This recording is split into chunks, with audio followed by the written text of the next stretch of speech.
Video klip ini menunjukkan seorang angkasawan sedang menikmati sarapan paginya dalam keadaan microgravity di International Space Station. Ya, itulah Dr. Syed Muzaffar Shukr, angkasawan pertama Malaysia yang telah menjejakkan kakinya di ISS pada tahun 2007. Mungkin ramai yang masih tidak tahu bahawa Malaysia juga mempunyai seorang angkasawan. Jadi, dalam episod Palatologi kali ini, mari kita lihat kisah angkasawan pertama negara dan latar belakang program angkasawan Malaysia. Tanpa berlengah lagi, jom kita mulakan.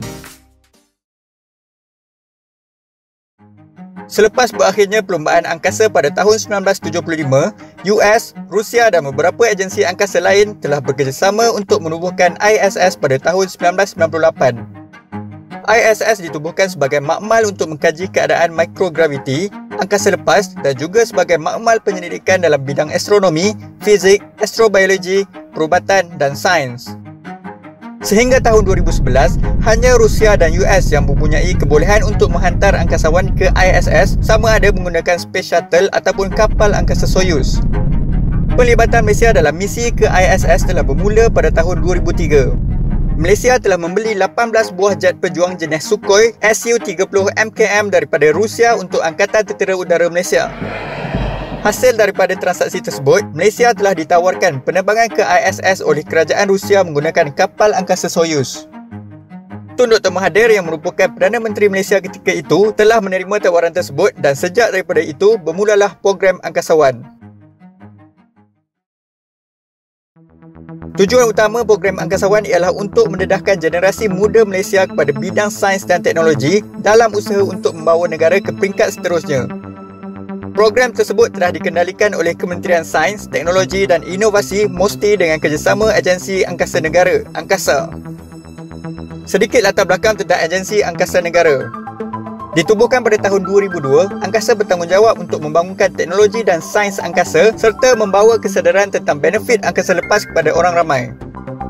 Selain daripada program angkasawan, Angkasa juga terlibat dalam program pembangunan satelit Malaysia seperti Tiongsat, Miasat dan Razak-Sat. Pada tahun 2019, Angkasa telah digabungkan dengan Malaysian Remote Sensing Agency MRSA dan dinamakan sebagai Malaysian Space Agency MAISA.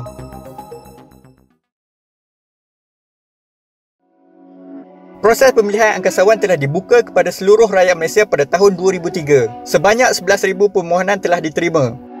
Daripada jumlah tersebut, 894 orang calon yang memenuhi kriteria telah dipanggil untuk melalui beberapa peringkat ujian saringan pada tahun 2005. Peringkat pertama merupakan ujian kecergasan iaitu larian angkasawan. Calon perlu berlari sejauh 3.5 km di bawah 20 minit. Mereka kemudiannya perlu melalui ujian perubatan am.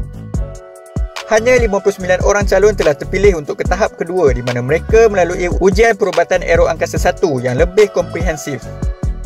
27 orang calon telah berjaya untuk ke tahap ketiga. Kali ini mereka diuji dari segi kebolehan, personaliti, psikologi dan semangat berpasukan. Mereka juga diletakkan dalam ujian centrifuge untuk menguji ketahanan badan di bawah tekanan 5 kali ganda graviti bumi, 5G. 18 orang calon yang berjaya kemudiannya dibawa untuk menjalani ujian survival di bawah pengendalian unit komando Pascal. 8 orang calon telah terpilih untuk tahap kelima. Mereka kemudiannya ditemuduga oleh orang-orang kenamaan Malaysia, termasuklah bekas ketua polis, ketua TUDM, pengerusi TNB, pengerusi MMU dan pengarah agensi angkasa. Pada 4 Mac 2005, Timbalan Perdana Menteri Malaysia ketika itu, Datuk Seri Najib telah mengumumkan 4 orang calon yang layak untuk ke peringkat seterusnya. 4 orang calon tersebut ialah Dr. Syed Muzaffar, Dr. Faiz Khalid, Major Faiz Kamaluddin dan calon perempuan tunggal Vanajah Siva. Keempat-empat calon akan menjalani ujian seterusnya di Star City Rusia selama sebulan. Ujian tersebut dikendalikan oleh pakar-pakar daripada pihak agensi angkasa Rusia. Antara ujian yang mereka lalui termasuklah ujian perubatan, ujian psikologi dan ujian ketahanan centrifuge 8G. Pada 4 September 2006, dua calon terakhir telah diumumkan. Dr. Syed Muzaffar dan Dr. Faiz Khalid telah terpilih sebagai calon angkasawan pertama Malaysia. Dr. Syed Muzaffar pada ketika itu berumur 35 tahun dan bekerja sebagai doktor bedah ortopedik di Hospital Universiti Kebangsaan Malaysia. Kedua-dua calon kemudiannya dihantar ke Star City, Rusia untuk menjalani latihan intensif selama setahun sebelum salah seorang daripada mereka dipilih untuk ke ISS pada Oktober 2007. Latihan intensif angkasawan telah bermula secara rasminya pada 9 Oktober 2006. Antara latihan yang diterima termasuklah pembelajaran bahasa Rusia, kelas teori penerbangan, latihan fizikal harian, latihan ketahanan musim sejuk, latihan ketahanan laut, latihan aero chamber, penerbangan parabolik, pengendalian sistem radio, simulasi di ISS dan pengendalian sistem kecemasan Soyuz. Menghampiri hari pelancaran, Dr. Syed Muzaffar telah dipilih sebagai kru utama, manakala Dr. Faiz Khalid pula menjadi kru simpanan. Dr. Syed Muzaffar akan melepas ke ISS bersama Komander Peggy Whitson dari US dan jurutera penerbangan Yuri Melchenko dari Rusia. Pada 10 Oktober 2007, kapal angkasa Soyuz TMA-11 telah dilancarkan daripada Baikonur Cosmodrome, Kazakhstan pada jam 9.21 malam waktu Malaysia. Detik bersejarah itu telah ditayangkan di kaca televisyen di seluruh negara. Selepas 528 saat, Soyuz TMA-11 sampai di angkasa. Selepas mengorbit bumi selama 2 hari, mereka kemudiannya berlabuh di ISS.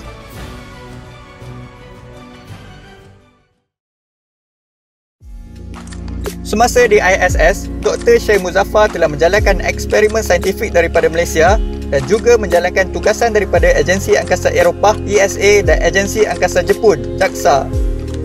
Eksperimen saintifik dari Malaysia termasuklah mengkaji kesan mikrograviti kepada sel kanser seperti leukemia, hepatoma, osteoblastoma dan eksperimen pengkristalan protein. Eksperimen tersebut bertujuan untuk meningkatkan penyelidikan perubatan dalam usaha mencari penawar kepada pelbagai jenis penyakit termasuklah kanser. Melalui kerjasama dengan ESA, Dr. Syed Muzaffar ditugaskan untuk membaiki alat pengesan mata yang telah rosak beberapa bulan sebelumnya. Dia juga menjalankan eksperimen untuk mengkaji kesan radiasi angkasa lepas ke atas manusia yang dijalankan dengan kerjasama JAXA. Dr. Syed Muzaffar juga sempat menyertai siaran langsung bersama Perdana Menteri dan membuat demonstrasi pusingan gasing dan gerakan cecair dalam keadaan mikrograviti kepada pelajar-pelajar sekolah. Beliau juga mencatat sejarah sebagai angkasawan pertama yang berpuasa dan berhari raya di ISS.